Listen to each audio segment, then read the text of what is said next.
L'ADN, c'est 3 milliards de bases.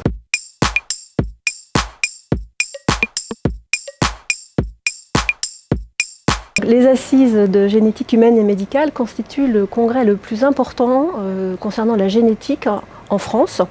Il se tient tous les 2 ans depuis maintenant 20 ans. Donc il s'agira ici de la 10e édition qui aura lieu à Tours du 21 au 24 janvier, qui se tiendra au Palais des Congrès.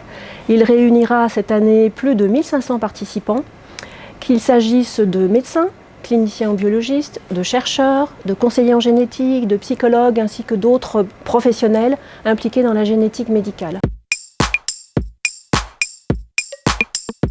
L'ADN, c'est 3 milliards de bases. Donc il fallait les aligner, comprendre, décrypter en fait le génome, c'est ça.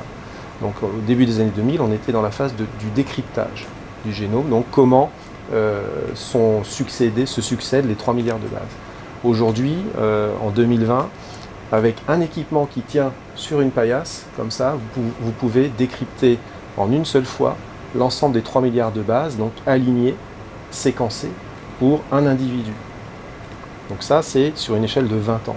Donc il y a eu une explosion effectivement dans l'accélération, le développement technologique. Je crois que s'il n'y avait pas eu le développement de la bioinformatique en génétique, on n'aurait pas été capable d'interpréter tous ces résultats de séquençage à très haut débit. Donc effectivement, ça constitue un nouveau métier en génétique et les bioinformaticiens qui vont être très présents sur le congrès sont devenus des professionnels incontournables dans ce domaine dont on a vraiment besoin à la fois dans les services hospitaliers et dans les équipes de recherche. L'effort en recherche donc, depuis les 20 dernières années, c'était surtout de comprendre, d'identifier les gènes qui sont intégrés dans l'ADN. Les mutations génétiques sont souvent donc, situées dans les gènes. Maintenant, on se rend compte depuis quelques années que la partie de l'ADN qui ne contient pas les gènes, c'est ce qu'on appelle l'ADN non codant, a un rôle également majeur dans certaines maladies génétiques.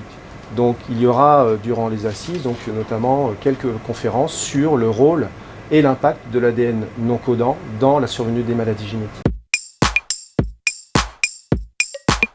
Nous avons donc convaincu la Fédération française de génétique humaine qui supervise l'organisation des assises, je pense grâce à la reconnaissance que l'équipe de Tours a en matière de la pratique de la génétique, qu'il s'agisse de la génétique médicale, clinique pour la prise en charge des patients, mais aussi pour les travaux de recherche. Donc je pense que c'est une reconnaissance légitime. Nous avons ici à Tours une équipe qui est spécialisée dans la sclérose latérale amyotrophique, plus communément connue sous la maladie de Charcot. Et donc notre collègue, qui est biologiste et chercheur, viendra nous faire une mise au point sur les connaissances génétiques dans cette maladie. Je considère qu'être impliqué dans l'organisation des assises de génétique à Tours, c'est vraiment un enjeu important pour l'équipe, pour l'hôpital, pour les collègues généticiens qui sont présents ici. C'est une formidable fenêtre aussi de visibilité de l'équipe dans le paysage donc, de la génétique humaine en France. Donc ça c'est quelque chose qui est vraiment excitant et enrichissant.